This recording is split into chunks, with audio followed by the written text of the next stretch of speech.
to keep you from hearing what God has for you.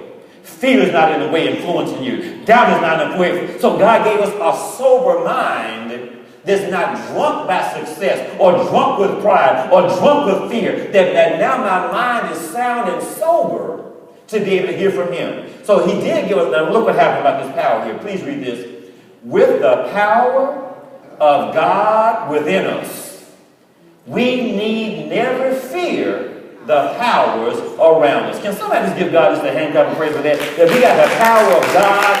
I want you to know right now as a believer, you got the same power in you right now to separate the Red Sea. The same power in you right now that raised Jesus from the dead. The same power right now that allowed Daniel not to be eaten up by the lions. We got that same power in us right now. And if we recognize the power within us, we don't have to always be consumed with the powers around us as well. Now, so you know about this from John 14:27. So we talked about, here's our next one we talked about here. We keep taking, so the first one was, when we accept fear, it's an indication that we don't, the first T was trust God.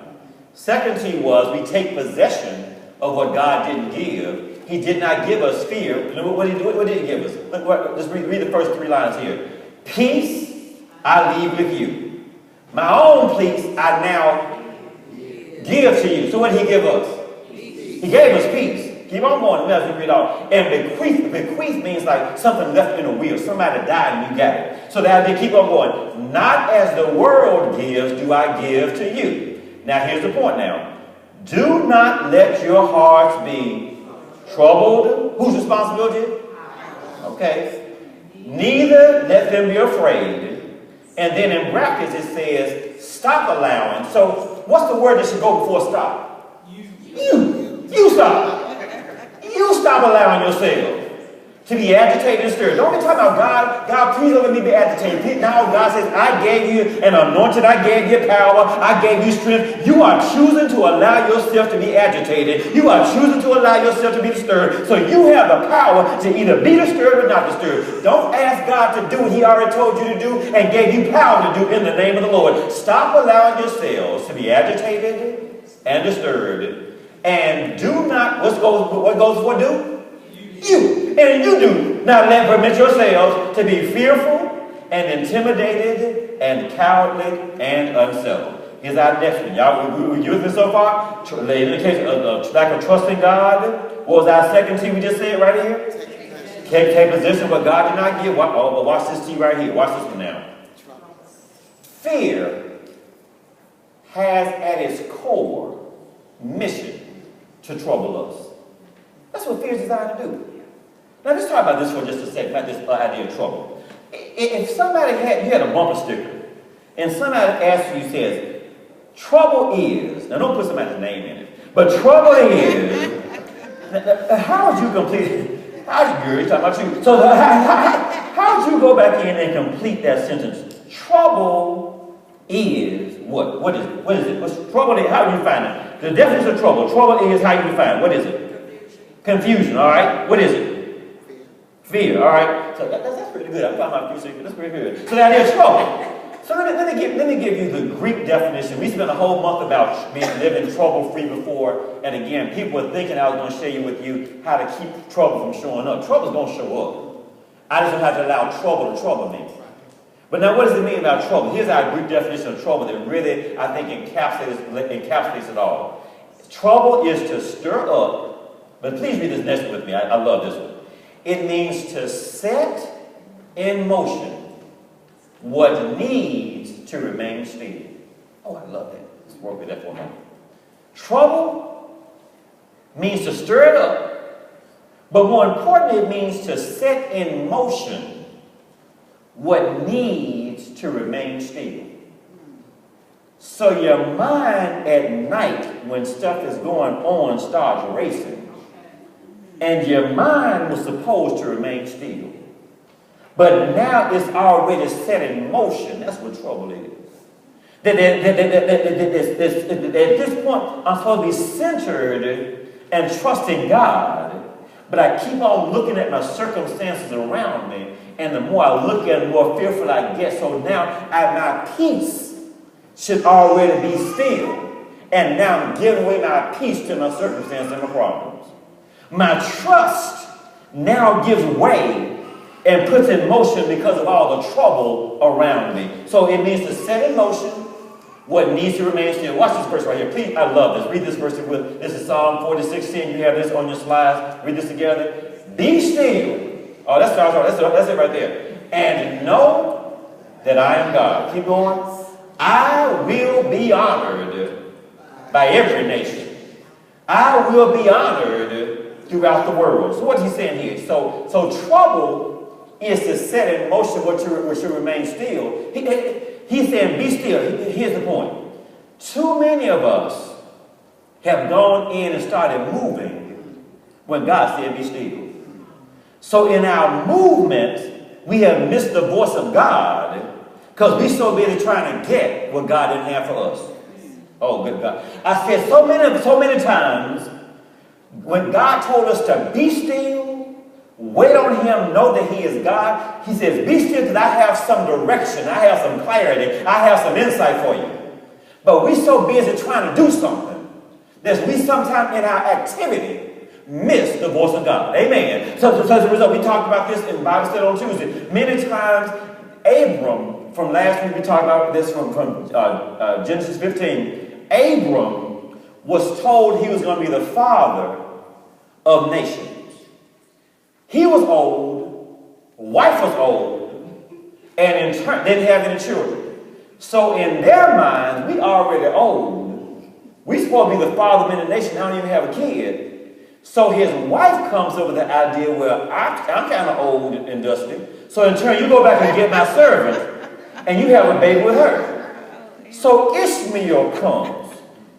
Ishmael comes, the result of Abram with his wife's servant. But God did not promise he did not make a promise to come through the servant girl. He made a promise to come through the wife. And after a while, Isaac was born when Abraham was 100 years old and Sarah was 90 years old. They did not have Cialis, didn't have Viagra, but he reckoned that point. They recognized it because God had made a promise.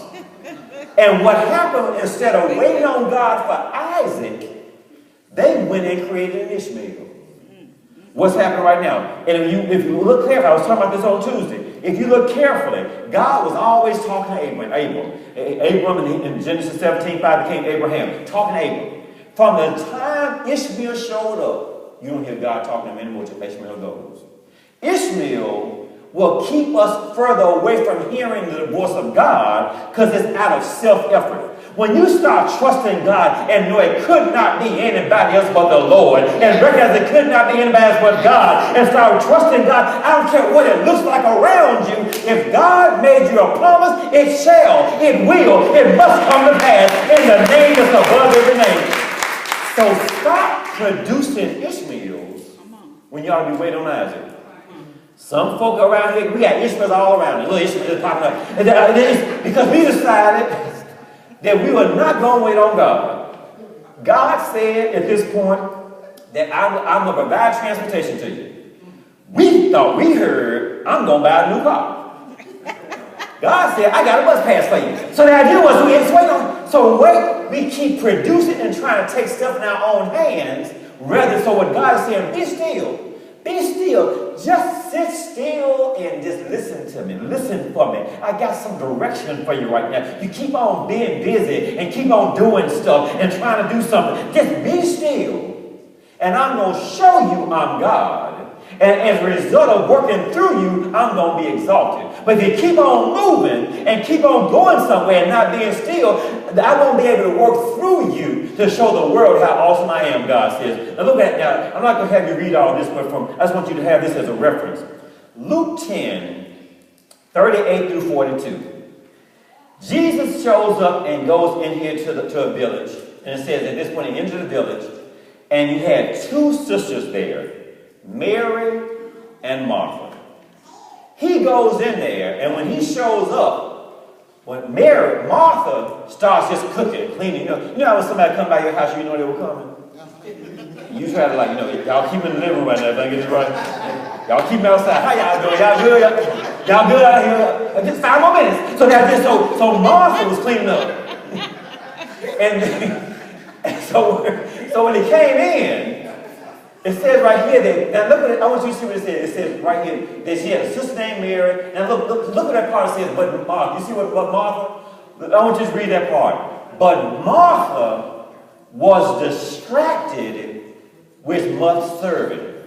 She was distracted with much activity. She was distracted with much busyness. She was distracted. What does that mean? Distracted means my attention is not where it should be. Isn't that right? If you're driving, and all of a sudden you see a billboard, then you've been distracted because your eyes ought to be forward. So she was distracted, but Mary was sitting and listening to Jesus. Look what it said right here. It said, Mary, y'all see that? Mary who sat at the Lord's feet and listened to his teachings. So while Mary's trying to go in and check on the pot roast, Martha's in there on the pot roast, Mary is listening to Jesus. So you know what happened in all the business. What happens when you cleaning and other folks sitting down? Oh, I want to start civil wars up here. So here what happened. Martha was working. Mary was sitting down listening. So Martha, this is how you know she got an attitude. I know you're not going to have us sitting down and I'm here working. So this one he said, and Mary, Martha, it said, Jesus, she goes to Jesus and says, Jesus, you tell her to get up and help me. I'm trying to fix your meal. And what Jesus, I love, Jesus said, look what he said right here. Martha, Martha, just because you know who your name was. I'm going to say it twice. Martha, Martha, you are anxious and troubled about many things. Well, I'll keep on going. But the one thing that is necessary, Mary has chosen the good portion, which will not be taken away from her. What is God saying? He says that I'm here teaching.